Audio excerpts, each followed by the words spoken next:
Howdy folks, hope you're all having a good one, and welcome back to World of Tanks with the mighty Jingles, where today we're going to be following Mateus 375 in a Tier 9 standard battle here on the Berlin map.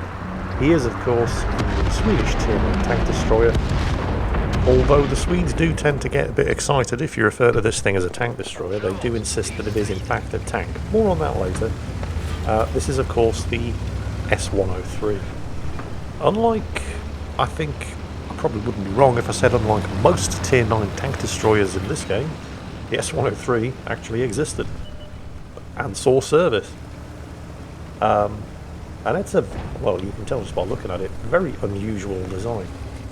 Because it basically doesn't have any actual armour, but it has a lot of effective armour. And it's all to do with that ridiculous sloping at the front of the machine. I mean, that's not the only thing that makes this thing remarkable. Technically the whole thing can be operated by a crew of one, if it had to be. Obviously more efficient if it has the full crew. The gun is fixed.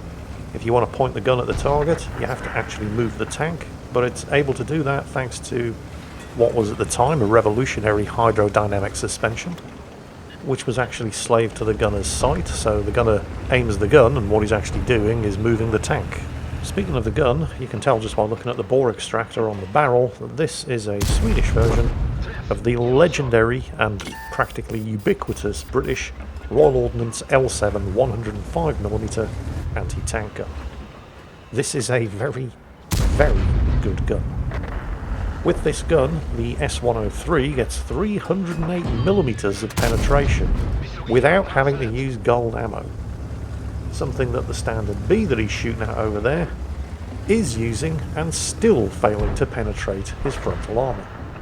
Frontal armour which at best is no more than 40mm thick. How the hell can a 90mm anti-tank shell fail to penetrate 40mm of armour? Well, it's due to two things: sloping and overmatch. I mean, you've seen the ridiculous amount of sloping on the front of this tank, which effectively means that the entire front of the tank is an automatic ricochet angle, unless you can overmatch the armour. And a 90mm gun cannot overmatch 40mm of armour. You see, overmatch doesn't care about how much penetration you throw at the surface being shot at. Overmatch, or ignoring ricochet angles and just punching straight through the armour, is a factor of how much bigger the caliber of the shot being fired is than the thickness of the armour being fired at. It has nothing to do with the penetration values. In fact, the S103 could shoot at itself from the front with its 308mm penetration 105mm shell and still not be able to overmatch 40mm of armour, because it doesn't have a high enough caliber shell. Notice that he did take a damaging hit from the standard B there, although only one, because that impacted his side armour, which in places is only 10mm thick. Note the accuracy of this gun, by the way. I mean, yes, he's had some unlucky shots that narrowly missed, but look at what he's aiming at. That's more than 350 metres away, and he's aiming for the top hatch of the AMX M4. You can see where he impacted it square on there, and I just did it again. I mean, this is a factor of how accurate this gun is, just by virtue of being this gun, but also another trendy new mechanic from these Swedish tank destroyers is siege mode. You see, they can choose between having exceptionally good mobility and terrible accuracy, or activating siege mode and having bad mobility, but railgun-like accuracy. And in a position like this, that's exactly what this thing excels at, and in fact is exactly what this thing was designed for. Again, more on that in a moment. Anyway, back to that standard B. He could be armed with either a 90 or a 105mm gun. Neither of those are sufficiently high caliber to overmatch the 40mm of armour on the front of the S103. In order to overmatch and ignore a ricochet check imposed by the extreme angling of the front of this machine, the caliber of the gun doing the shooting has to be at least 3 times the thickness of the armour it's shooting at. He, of course, shooting back at the standard B, isn't required to make any ricochet checks because he's not shooting at heavily angled or sloped surfaces. No ricochet check applies. Instead, it's just basic penetration versus armour thickness. But this overmatch mechanic was the downfall of this tank's predecessor at Tier 8, the UDES 3, because the UDES only has in places 20mm of frontal armour. And you can overmatch that with a 90mm gun. Hell, you can overmatch that with an 88mm gun. And there's plenty of those around at Tier 7 and higher. Meanwhile, for those of you who understand the overmatch mechanic and know all about how this machine operates and have been just watching the battle and thinking, well, with the scores at 8-8 and the enemy team having a pretty significant health advantage, why is it that we're watching this battle, Jingles? And that's a fair question.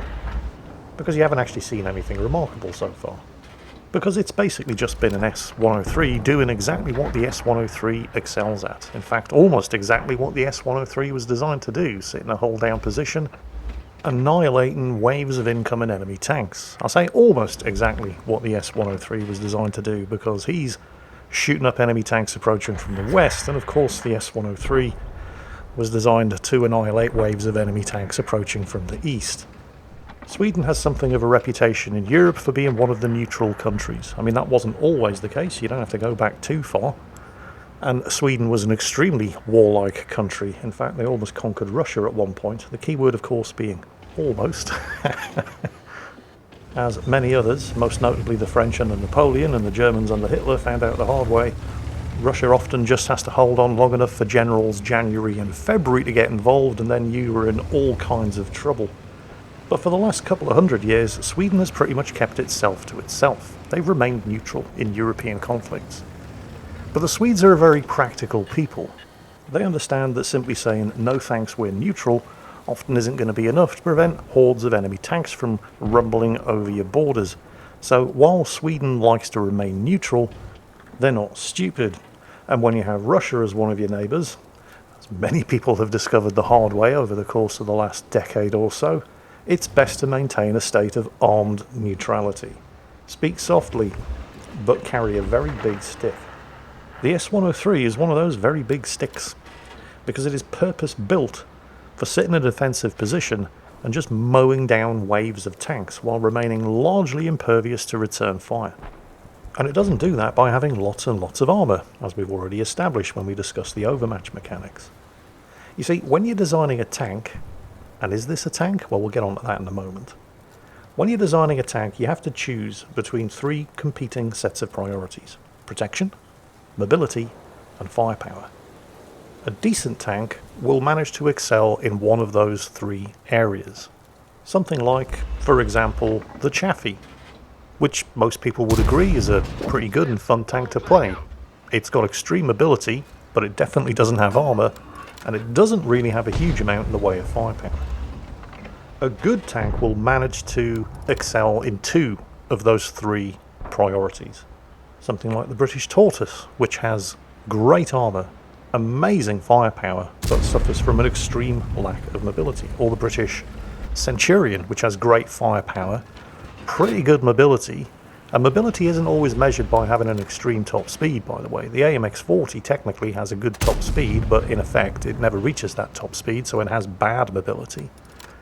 The Centurion, however, even though it doesn't have a fantastic top speed, does have very, very good power to weight ratio, good ground resistance, it has good mobility, great firepower, but the armour isn't really anything to write home about, unless you manage to get into a hull down position and roll a couple of sixes with your turret armour. It's extremely rare to see a machine that actually manages to excel in all three areas: protection, mobility, and firepower. And I say protection rather than armour, because we've already established this thing doesn't have armour. But it definitely has the firepower, it definitely has the mobility. This thing's as fast going forwards as it is going backwards. And while it doesn't have the armour, thanks to the extreme sloping of that upper glacis, it does have the protection. So Sweden managed to figure out a way of getting all three in one small but perfectly formed package. But is it a tank? Well, does it really matter? Depending on who you ask, yes or no. If you ask the Swedes, they'll say yes, of course it's a tank. But how do you define a tank? Because most people would say that a tank has to have a turret with a turret basket. it definitely doesn't have a turret. It definitely doesn't have a turret basket. But then again, neither did the British tanks in World War One, tanks like the Mark IV. And they're acknowledged as the world's first tanks, and yet they definitely didn't have turrets, and they definitely didn't have turret baskets. The Renault FTs were the first tanks to actually have that feature. Although while they definitely had rotating turrets that housed their main gun, I don't think they had turret baskets. What about the T-34? I mean, that's a tank, right? Well, again, depends on how you define what's a tank, because they definitely had turrets, but they didn't have turret baskets either. And yet nobody's going to argue that the T-34 isn't a tank. So, okay, is it a tank destroyer? The S-103, not the T-34, obviously. Well, again, it depends on how you define tank destroyer, because those of us who play World of Tanks look at this thing and say, well, yeah, it's a tank destroyer. It's in the tank destroyer line, it must be a tank destroyer. But the term tank destroyer was actually coined by the US Army in World War II, and it defined a doctrine rather than an actual design of machine. We're used to calling these things tank destroyers because they sit in tank destroyer tech trees in World of Tanks, but World of Tanks doesn't get to define what is and what isn't a tank destroyer. Because we play World of Tanks, we think of tank destroyers as being, well, machines like this. Machines with a big gun, but no turret. And if you look at German machines like the Stug and the Hetzer, I mean, they certainly fit that criteria, and yet they weren't considered tank destroyers either.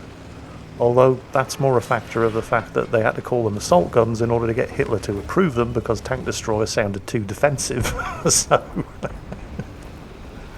And yet they were probably the most successful, with the exception of towed 75mm anti-tank guns, the most successful tank killers of World War II.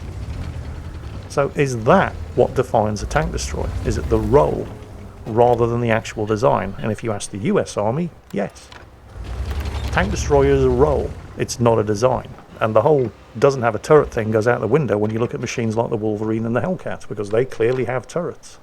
And machines like the Hellcat are what most people first think of when you hear the term tank destroyer. And while the Hellcat absolutely was a tank destroyer, because it had the mobility required to get to where it was needed and the gun required to kill the tanks that it needed to kill when it got there.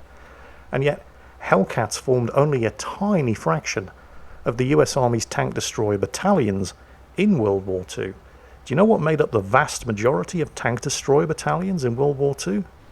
Towed 57mm anti-tank guns, which, and not a lot of people realise this, were basically just licence-built versions of the British 6-pounder anti-tank gun.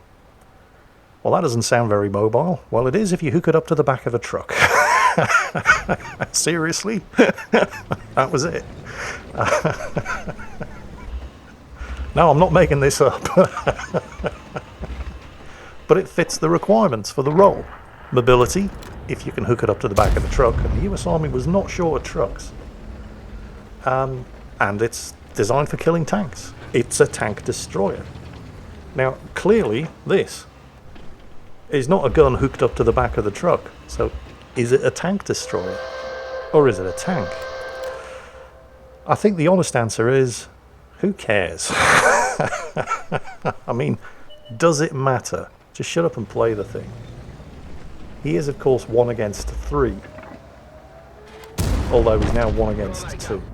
And for those of you who have been not listening to me ramble on about various different items of stuff and nonsense, and have instead just been watching the battle play, it's not been a bad game, but nothing remarkable has happened. It's just been an S-103 doing S-103 things. He's been playing the tank, or tank destroyer, let's not get into that again, in more or less exactly the way that you need to play this thing in order to do well. And he has been doing well. But nothing remarkable has happened, has it? And this is one of those games where nothing remarkable does happen until something remarkable happens. And this is the moment you've all been waiting for. He is at an extreme disadvantage now because he does not have a turret. However, he does have 2 enemies.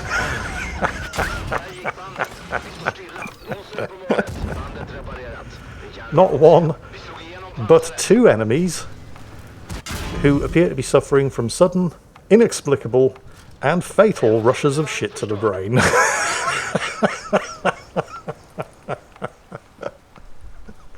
And on that bombshell, It's been a really long time since I've seen an ending like that, but they do still happen. And so on that bombshell, that's it for today. And those last two tanks. But I hope today's video has given you something to think about and maybe something to talk about in the comments. What do you think? Am I right? Am I wrong? Am I full of shit as usual? Let me know.